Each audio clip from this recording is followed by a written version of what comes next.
Clémence, vous allez nous aussi retourner dans le passé et nous faire découvrir une sélection de livres autour de Stephen King pour cet été. Oui, voilà, j'avais envie de frissonner un petit peu en ces temps chauds. Alors je démarre avec Marche ou crève, écrit sous le pseudo Richard Bockman. Voilà, j'ai du mal, Bockman, allez, on va y arriver. Il est sorti en 1989. Alors l'histoire, tenez-vous bien, parce que ce n'est pas la plus facile. Dans un monde fictif qui ressemble tout de même au nôtre, il s'agit donc d'une dystopie, tous les adolescents de type mâle de 16 ans peuvent s'inscrire à une course. L'objectif est le suivant, marcher sans s'arrêter jusqu'à la ligne d'arrivée. Et si vous vous arrêtez 3 fois, vous prenez une balle et vous mourrez comme ça sur le bas-côté. C'est pas sympa. C'est un résumé cruel.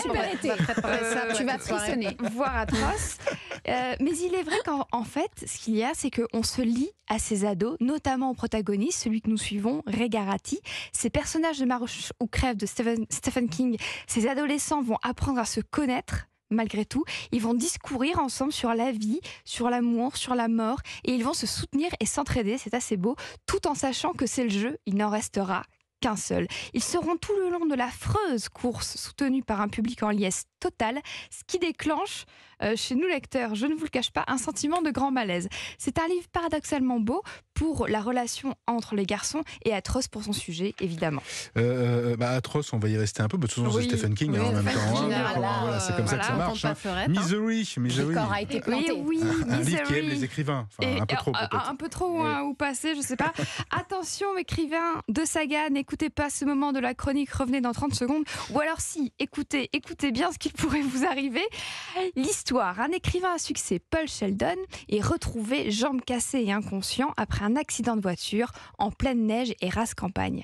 Annie Wilkes passe par là et l'emmène chez elle. Annie se trouve être une grande lectrice de l'écrivain.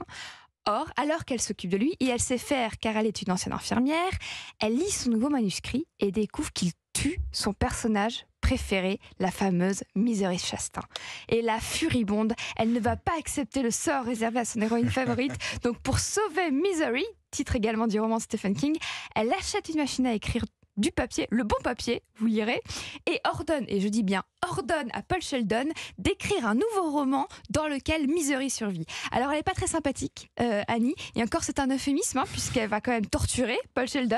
Elle est étrange, elle a clairement un problème, peut-être même voire 2 ou 3, mais voilà, ça a beau être un peu malsain, le roman Misery est tout à fait captivant. Ce qui est souvent le cas des Stephen King. Et Exactement. Enfin, vous allez nous parler de Dolores Claiborne.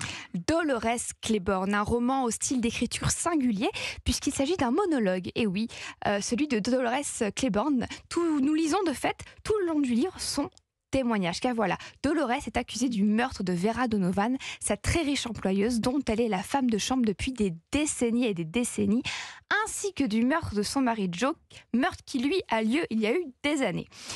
Joe, lui, était une parfaite ordure, une pourriture, un mari et un père violents, très violent, incestueux. Certains passages donnent la nausée, c'est révoltant. C'est un livre amer et en même temps, il fonctionne.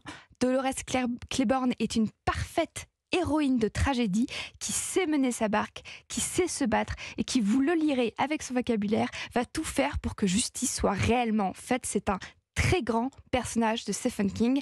Et pour finir avec Dolores Claiborne, n'oubliez pas, dans la vie d'une femme, il arrive un moment où il est important d'être une garce. D'accord, c'était le conseil du jour ou quoi?